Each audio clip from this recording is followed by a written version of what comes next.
To je bil pravi korak, bi rekel, kar malo pozno že, da se javnost, naši krajani, tudi mi, seznanimo z neko zadevo, ki bo zaznamovala Krško naslednjih 100 let na tem območju. Tako da pravi korak, danes smo izvedeli veliko novih informacij, tudi pravih informacij, da bomo lahko tudi tiste dezinformacije, ki smo jih po uličnih pogovorih dobivali, lahko tudi našim krajanom prinesli v pravi obliki.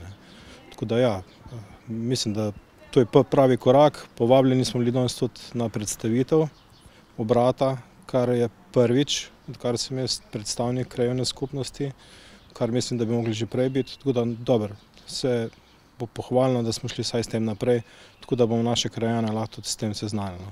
Je pa veliko še informacij, ki jih bo mogla Krka tudi bolj javno prikazati. Mislim, da na naslednjih predstavitvah, kako so danes obljubili, da bojo se potrudili, da bojo res te informacije šle na prava vrata. To pomeni našim krajanom.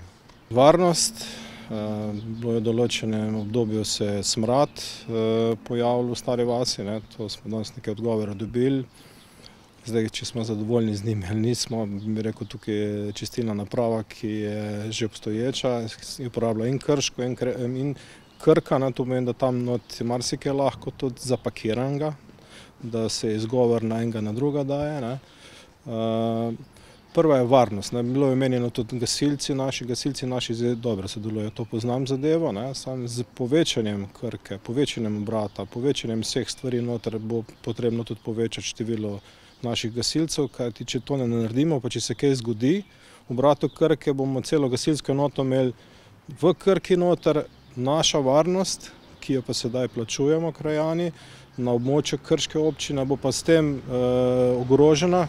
Ne vem, primer, ena nesreča večja na enem območju lahko vzame vse gasilce.